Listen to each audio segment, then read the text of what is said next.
What is going on, everyone? My name is Andy. Welcome back to another FPL video. In this one, it's my team selection for Game Week 26. I'm going to take you through how the team is shaping up. But in this video, it's essentially going to be me talking about whether or not I can get through the next few weeks without a wild card. And spoiler alert, I don't think I can. So I'm going to include my current draft as well, even though I haven't yet hit the button. Before all that, we'll really quickly talk about Game Week 25 because no one really cares about that. You just want to talk about wild cards. But I did do pretty well. So I got 101 points. I did take a 4-point hit, so I bought McNeil in for Fernandez. That allowed me to get Trent Alexander-Arnold and Darwin Nunez.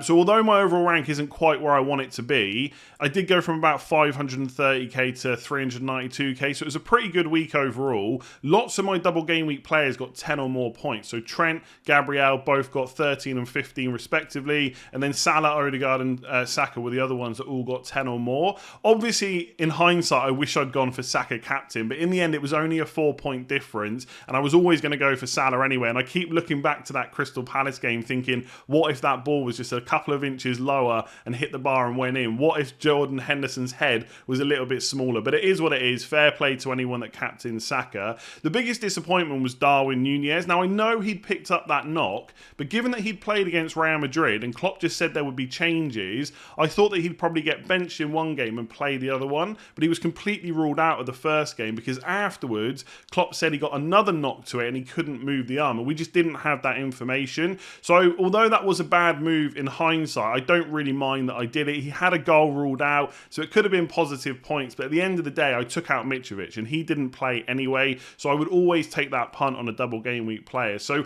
overall, it went pretty well. McNeil got 4 points, no attack and returns, but I don't think there was a better option that I could have brought in to fund the other moves I wanted to make. Mings got a bonus point, so finished on 7, which was great. Tarkowski is just funny with 0. And look, Ederson, I just have to laugh about it at this point because he's just rubbish, right? Ake goes off, gets the clean sheet, and then Man City concede. But at least he scored 1 more point than Kepa. So they are the big wins that I'm taking at the moment. So 101, 97 total because of the 4-point hit. A nice big green arrow. Let's hope we can get another one this week. All right, so this is how the team is currently looking for Game Week 26 before I make any moves. And I've only got 1 free transfer. Now, I don't think this team necessarily needs a wild card specifically for Game Week 26. If you think about the drafts that people are putting together, in goal they've probably got someone like Kepa, Raya or Sanchez, and I know Ederson's been an absolute joke for me, barely any points whatsoever, but Man City will be one of the favourites for a clean sheet in Game Week 26, so he alone is not reason enough to wildcard. In defence, most people are going to have one Arsenal defender. I've already got Gabriel, so then it's Trent and Mings versus probably a Brighton defender and a Brentford one. Now, fixture-wise, you would probably say Brighton and Brentford more likely to keep clean sheets than Liverpool and Aston Villa combined. But because Trent is so attacking, even though I think he'll probably concede against Man United, it doesn't feel like a move that I need to rush, especially when he's got Bournemouth away next week. So under circumstances where there's no chips to play, I wouldn't be panicking about Trent. But obviously I do have the wildcard, and we will come on to that in a second.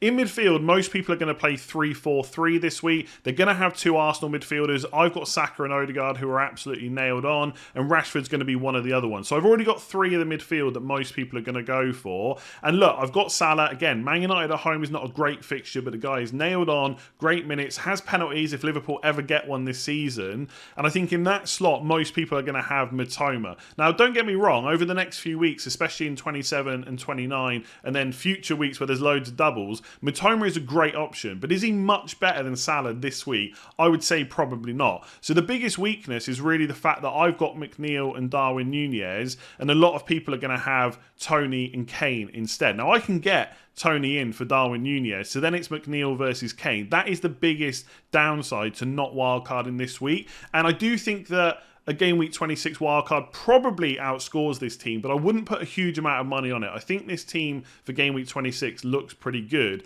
The problem is, the issues come after Game Week 26, as I'm going to show you. So let's say I use my 1 free transfer this week, I don't take a hit. I would either do McNeil McNeil to Mitoma, or I would do Darwin to Tony. That is the move that I would probably do, and I would just keep McNeil for one more week. So this is what the team would look like. Exactly the same as before, but I've got Tony in there. The biggest difference is McNeil versus Kane. I would just have to hope that Trent and Salah end up making up the points on the team that all the wildcarders go for. But then you look at weeks past game week 26 and the issues start to crop up, okay? So this is the team for 26 as it stands. And by the way, this website you can access at fpl.team. It's a free transfer planner. Make sure you check it out. So let's say I do Darwin to Tony, and this is the team that I go in game week 26. And I just hope that I can keep up with wildcarders. I think it looks pretty good. But in game week 27... if I can actually click next here, I've only got one doubler, which is Tony. Now, obviously, I can take a hit or two to bring some more in. So let's say I do Edison to... I've got to go for Raya because I would need someone that plays in game week 28 because I don't think I want a free hit in game week 28 unless I absolutely have to. So I could go for Raya here. And then obviously I could change McNeil to Matoma. But Matoma's going to blank in game week 28. So it's not necessarily ideal. The way round that could be to keep McNeil one more week and then do Tarkowski to a Brentford defender instead and just go triple Brentford and no Brighton. But that also doesn't sound ideal. But let's just roll with this for a second. So then we've taken a 4-point hit, which we wouldn't need to do if we wildcarded. And then you get into game week 28 and you've got this team, right? So Trippier would play. I mean, Greenwood's got a fixture, but let's be real. He's not going to get any... minutes. He just never does. 1 pointer at absolute most. So I've got 1, 2, 3, 4, 5 if we include goalkeepers and defenders, 6, 7 in midfield, 8 with Tony, and we're not going to count Greenwood. In fact, I'm not even going to put him on the pitch. We're going to count him as not a player. So I've got 8 players for game week 28. Now, obviously, I can make more transfers, and a lot of people on Wildcard are probably going to take Haaland out this week. Don't worry about that too much right now. Let's just say we do it. So I use one free transfer, and I've got 5, 6, 7, 8, 9 players. Now, I could take a bunch of hits, but I think if I've gone with Salah and Trent this long, I'd probably keep them for the double, given that we'd want them in the future anyway. Similarly with Man United and Brighton players. So then we go into game week 29, and obviously I wouldn't need to bench boost because I've still got my wild card for later on, and this would be the team. Now, again, it's not that bad, but is it as good as it could be if I wildcarded? I've still got 2 single game week players there, Odegaard and Saka, which is not the end of the world because I'll probably bench boost Saka anyway if I wildcard. I don't see a clean sheet for Liverpool, so as attacking as Trent might be, I think that's goals for Man City, and even Chelsea could probably score against Liverpool. So I guess what I'm trying to say is it can work to a certain point, but it's not ideal. I've got to take a 4-point hit in game week 27, and I've only got 3 from Brighton and Brentford. I go into game week 28 with only 9 players, and I go to game week 29 with a side that has a lot of double game weeks, but it just doesn't look that good to me, right? So don't get me wrong, I've tried not to wildcard, right? I'm really trying to find reasons not to, but it's very difficult. And these are the reasons that I came up with, okay? So I've got 0 Brighton and Brentford right now. Obviously, I can get 6 on a wild card if I wanted to. 5 or 6. I might not necessarily go for 3 Brentford because the fixtures after 28 are not great. Or I can get 3 for a -4 hit. So I save the hit and I get 3 extra fixtures if I wild card. I don't see enough reason to put it off until game week 27 because I think the extra transfer is kind of valuable to manage game week 28 and 29, which I'll show you in a minute when we go through the wildcard draft. Obviously, I get to remove both McNeil and Darwin Nunez. I can get rid of one for free this week, but I can't get rid of both. I could take a hit, but then I'm just taking additional hits where a wildcard would save that. I've only got 8 players for game week 28. Obviously, I could add more Brentford players if I wanted to. Essentially, I can swap McNeil. And also, the thing for me in game week 28, like if we just go back to the transfer planner, we're just talking numbers here. And I'm probably not going to have Mings on a wild card. I think he's great for game week 28. But Tarkowski is one of my players, and he's got Chelsea away. And I know Chelsea have been awful, but I would suspect they're going to score at least 1 goal in that game. So unless he gets a bullet header, which he's fully capable of doing, you're not going to get any points there either. So it's not just about having the numbers, it's also having the better players if possible. So that's one thing to consider, because for game week 28, I'd essentially be swapping McNeil, Tarkowski. I put Ward in there because I don't have to buy Raya. I could just save that move, keep Edison, and just play Ward in game week 28 instead. But again, it's away to Brentford, so it's not ideal. And essentially, I can get Kepa or Raya for that week. I could have James if I wanted to, Ben Mee, and then Tony as well as Watkins, without having to take additional hits to get to that point. Without the wildcard, I'd need to free hit in either 28 or 29. I'm not against doing that, but I don't think it necessarily helps me massively, because if I free hit in 28, then I get to keep Haaland, I guess, but then my team looks even worse in 29, and if I free hit in 29, I've still got to deal with all the blanks in 28.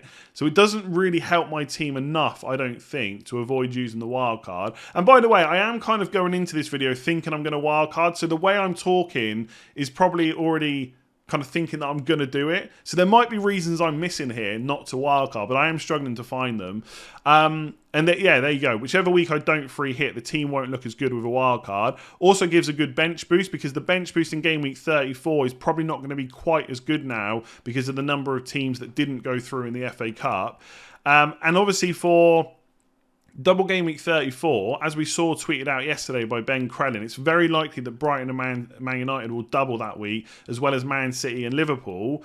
And with the transfers you can use on a wildcard, you can basically have 3 Brighton, 3 Man United and 1 Man City and just carry them all the way through for the doubles in 29 and the doubles in 34 as well. Obviously, that's hoping that everything goes really well. Obviously, if you pick up a load of injuries and you've got to make transfers to those and you're missing out on other players, then things can get difficult. But that's kind of worst case scenario. And in short, a wildcard solves a lot of issues at once. So while I go back to what the team would look like after one transfer, I don't think it absolutely needs a wildcard, but I think it could be better this week, and it will definitely be better for the weeks afterwards. So let's look at a draft. All right, so this is the current draft. Now, I should say I haven't actually hit the wildcard button yet because there haven't been any price changes to worry about, so I thought I would wait until the press conferences on Friday. I'm like 90% sure I'm going to do it. I just haven't done it yet. But I thought a lot about the squad that I would put together, and most of these places are already locked in. There's probably only 5 players that are likely to change, and 3 of them are defenders, and the other 2 are goalkeepers, and I'm probably going to keep Kepa anyway, so it's more like 4 spots. I'll come on to them in a minute. The forward line is pretty much locked in. Tony, Haaland and Kane. Obviously, one of the big differences between this draft and the last one is that we now know that Spurs are going to play in game week 28, so Kane kind of has to be included. And don't get me wrong, I was looking forward to Salah against Bournemouth away in game week 27, but I wasn't looking forward to seeing what Kane might do against Nottingham Forest at home. So he's definitely going to be in. How far past game week 29 I keep him, I don't know, because Spurs don't have any double game weeks, but that's something to think about down the line. And I will go through my future plans once I talk about the draft itself. I know some people are worried about Ivan Toney, yellow card suspensions, any bans that might come because of the charges that have been brought against him. But for me, there's just too much upside to ignore him. Fulham at home this week, double in 27, Leicester at home in 28, and a double in 29. And for my future plans, I probably will have to sell a forward in game week 30. So if it has to be Ivan Toney, so be it. I just really need him to get through until game week 29. I will say the transfer plans are quite rigid for this team later on, as you'll see. So if Toney does get suspended or something like that, I probably would have to take a hit to deal with it. But again, I think there's so much upside with him, I'm willing to take that risk. So he will be in my team. The only spot that's really up for debate is Haaland, and I'm fairly sure I'm going to go for him in 26 and just sell him in game week 28 for Watkins, which would put me to 11 players with a plan to buy Haaland back in game week 30 onwards. Now, Haaland is obviously amazing, right? As he has been for all of this season, but from a captaincy perspective, you could get away with not captaining him for any of the next 4 weeks, right? So this week you could go for Saka against Bournemouth at home. In 27, I'm going to go for a double game week player. In 28, Haaland doesn't play, and in 29, yes, he's got Liverpool at home, and of course he's capable of getting a hat-trick in that game, but I'm going to go for a double game week player. So captaincy is not really an issue. I could go for Watkins from the off and not have Haaland and save myself a transfer down the line, but if I get to game week 28 without any issues, then I haven't really got a good transfer to make. So I'd rather put Haaland in now for Newcastle at home, Crystal Palace away, and just deal with him later. And if loads of issues crop up, I could always just keep hold of him and save myself some transfers down the line as well. So that forward line is pretty much locked in. So are the 4 players in midfield. I really want 2 Arsenal midfielders. I think Odegaard and Saka are the most nailed on. I know Martinelli has absolutely smashed it in the double game week. Fair play if you kept hold of him. I think for the first game Nketiah was benched, that probably was a rest because of a knock that he's been carrying. Arteta has mentioned that. Someone mentioned that to me as well. So maybe in that respect, Martinelli has got a little bit lucky that he played the whole game, although obviously if Nketiah had played, Martinelli could have played anyway. The second game seems more tactical, that Trossard as a number 9 worked, and so Arteta kept that for the game against Everton. So Martinelli's minutes are probably quite good now going forward, but they're not guaranteed, especially when Jesus is back. And if it comes to a point where I've got to keep hold of Saka and Odegaard, even though the plan will be to sell Odegaard, but let's say I've got to keep that position, I'd rather have Odegaard for secure minutes once Jesus is back. So they're probably the two that I'm going to go for. Rashford I don't really need to explain. He can get points against Liverpool, Southampton at home in 27 and a double in 29 and probably in 34 as well. Really good value, have to hold on to him. And similarly, I've got to have at least one Brighton attacker. Mitoma's probably the main one that I'm going to go for. Now I am open to going double Brighton defence. However that looks, Estepinian and Dunk and Sanchez and Estepinian, two of those three basically. And the reason for that would be, especially in the case of Sanchez and Dunk, they've got double game weeks in 27 and 29, but they also probably have 3 later on in the season as well. And Sanchez and Dunk are your best bets for minutes to play all of those games. And I know that's a long way in the future, but once you use your wildcard this week, you don't have another one to bail you out. So these kind of things you need to think about. For what it's worth, I think the doubles in 27 and 29 are probably better for an attacker, so I will probably go double attack, but it is something in the back of my mind to possibly go double Brighton defence if it works. The second Brighton midfielder I've got is McAllister.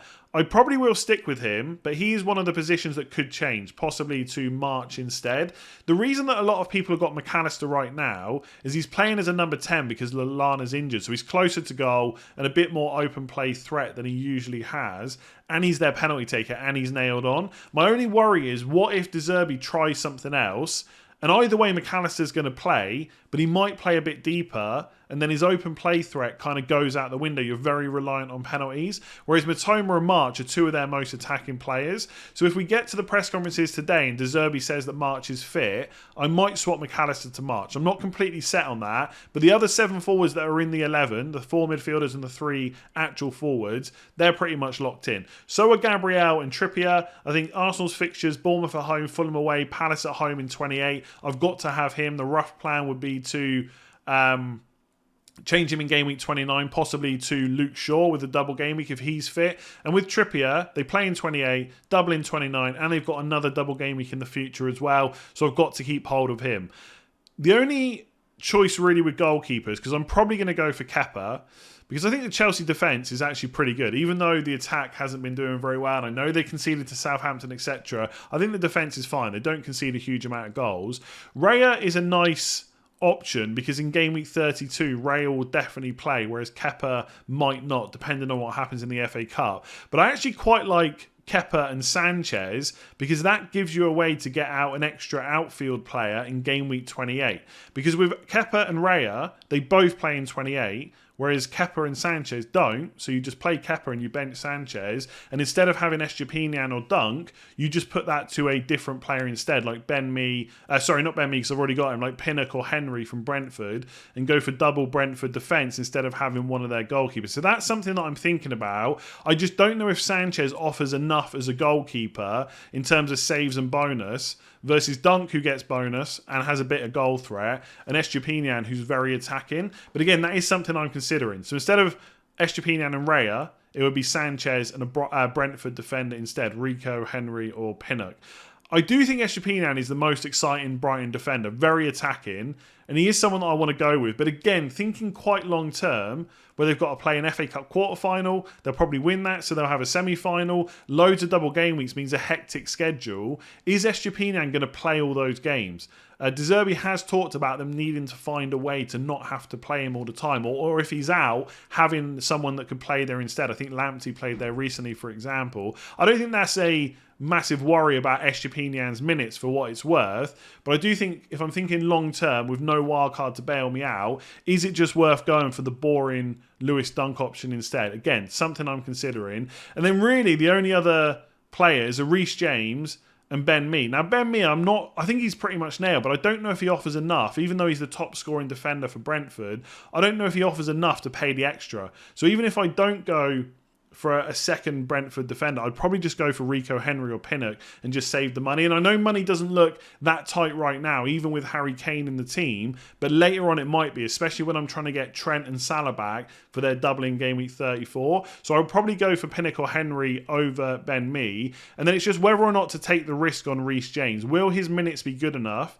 Chelsea could be out of the Champions League soon, so they'd only have the Premier League to concentrate on. He's easily one of their best players and definitely their best right back. So his minutes should be good, but we have seen Graham Potter rest him. I just think with this team, so much picks itself. So many of these players are going to be in so many other people's Wildcard 26 drafts. At least Reece James offers some kind of excitement by going for him. And I know he's been really horrible to own this season, right? Loads of 0-on-1 pointers, coming off early, getting injured again and stuff like that. But he's still one of my favourite players in FPL. And most of this draft is pretty boring. So that's kind of why he's in. But if I removed him, I would probably just go for a second Newcastle defender like Botman to save a bit of money. Because again, Newcastle will have another double game week after game week 29. But like I said, most of this draft is locked in. The forward line definitely, the four midfielders, Gabriel, probably Kepa and Trippier. It's only Raya, McAllister, Ben Mee, Reece James and Estepinian that I'm even considering changing, to be honest with you.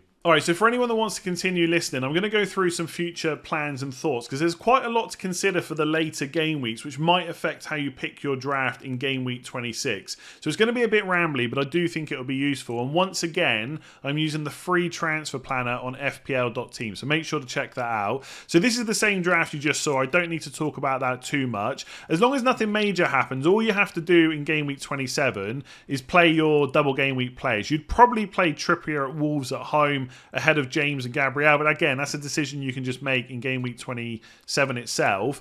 There is a conversation to be had about whether or not it's better to bench boost in game week 27. Now, for the team that I've put together, I will probably bench boost in 29 with Kane and Saka on the bench. So I'm going to have two single game weekers regardless. So I will have two extra fixtures because I have my goalkeeper and one of my defenders with a double game week. But I've got to get all the way till game week 29 with no injuries for that to work out. And there is an international break before that. Whereas for game week 27, it's literally next week. So hopefully all my players will be fresh, fit and ready to go.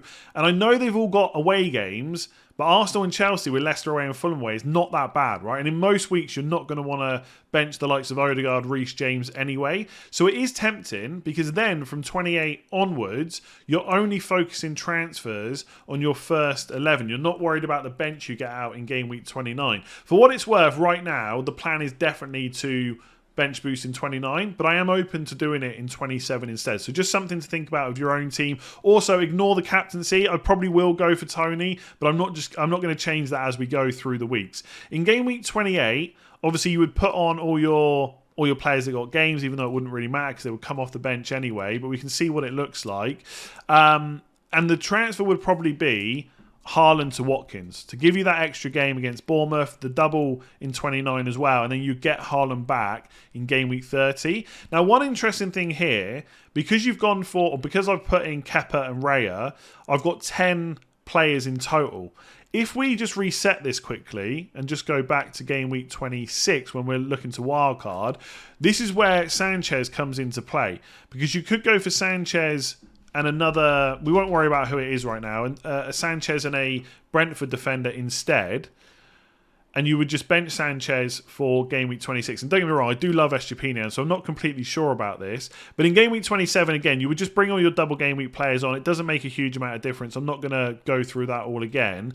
But in game week 28, because Sanchez doesn't have a fixture, but you've got the Brentford defender instead of the Brighton one, you've essentially got an extra outfield player. And if you do the same move for Haaland to Watkins, you have 11 instead. So what you have to weigh up is whether or not Sanchez can keep up with the Brighton defenders. And if he can, it's probably worth having that extra body in game week 28. If you think that Dunk and Estepinian, with bonus and attacking returns, are going to beat Sanchez from now right up until pretty much the end of the season, you're going to carry Brighton players for a long time, then you should probably just not have the 11 in 28 and just go with 10 instead. Obviously, you could change this team around. You might have different players you want to go for, but it's just something to think about. One other thing to note is Kepa and Sanchez are both likely to blank in game week 32. So Man United are odds on to beat Fulham. If that happens, Man United and Chelsea would be off, so Kepa will blank. And with Sanchez, only one of Brighton and Man City has to get through the quarterfinals, and Brighton will blank as well. That's very likely to happen. But as you'll see in a minute, I think game week 32, I'm going to have to free hit either way. So I'm not massively worried about having Kepa and Sanchez, and it does give you an extra player in game week 28. So it's just something to think about for those of you that are on Kepa and Raya. Let's just move forward a little bit. So Odegaard would go to Fernandes, and I'd probably, if he's fit, do Gabriel to Luke Shaw. Now, it doesn't seem ideal right now selling Arsenal players, but they have no double game weeks for the rest of the season. And look, I've said before, they're a bit like Man City players apart from they're nailed on, right? They're good for attacking returns, they're good for clean sheets, but they are nailed on, and a lot of times they're a lot cheaper as well. But after 29, Liverpool away, so do I really need a defender for that? Probably not. West Ham away is not bad. Southampton at home is probably their best fixture between 30 and 34, and I do think I'm going to have to free hit that week anyway, so I can get a triple up back in. Then it's Man City away, Chelsea at home, Newcastle away, Brighton at home, no double game week. So I'm not writing off Arsenal players at all, right? I've been all over them the last few weeks, but they are about to become, in a few weeks' time, less valuable to us, right? And Man United have a double in 29 and a double in 34. So I could do that without taking any hits. Obviously, this all relies on everything going perfectly to plan, which it probably won't. Again, you'd bring in all your double game week players and you would just bench boost. So again, you've got two single game weekers on the bench, Kane and Saka. You've got the extra fixture from Sanchez and Pinnock. Is that worth it? You can decide. But again, not having to rely on all your players being fit in 29 could be a reason to bench boost in 27.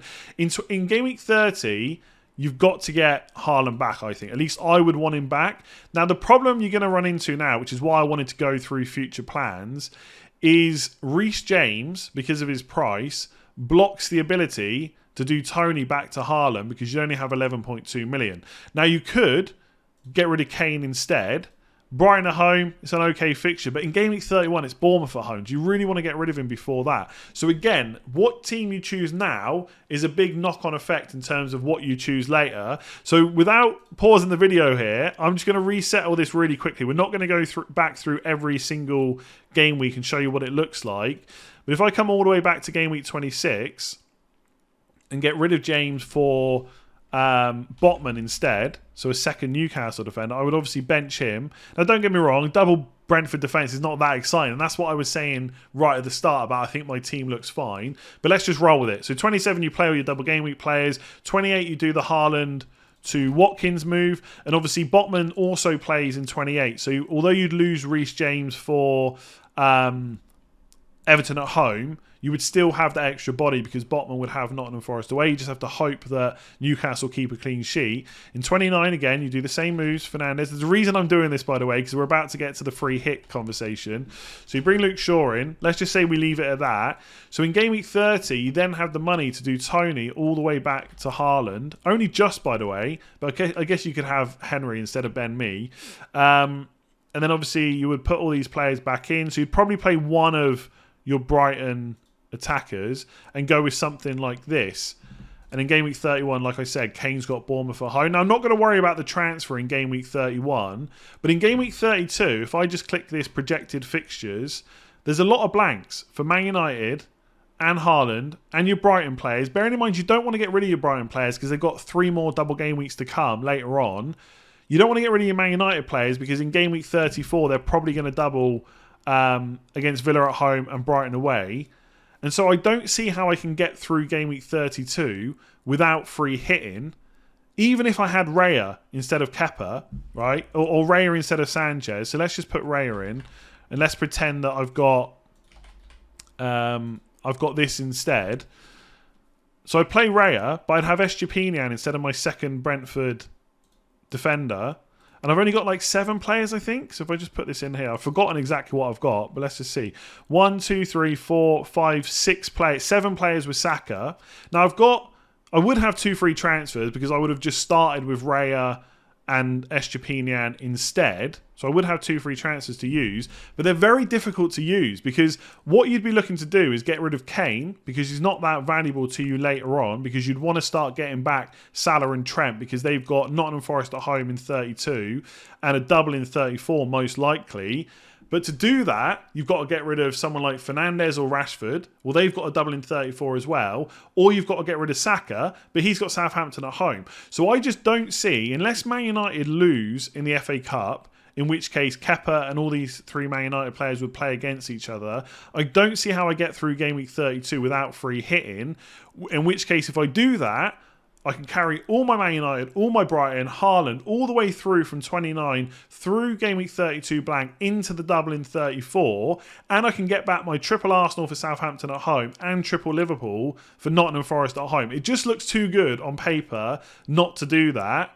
And then when you go forward to 33, 34, like I said, you've got all these double game weekers already in. And this is when you get rid of Kane to get Salah and Trent in, right? And that's one of the reasons why I don't think that I can go with Reece James from the start. So I would absolutely put your draft together, go into the transfer planner on FPL.team and start to see what it looks like going forward. At what point do you need money? And for that reason, I think I've got to start with Henry or Pinnock over Ben Mee. And I think there's every reason to look at going for Sanchez instead and just dropping Reece James. That is a long way into the future. It might be that Reece James picks up loads of points over the next few weeks and I just go with him anyway.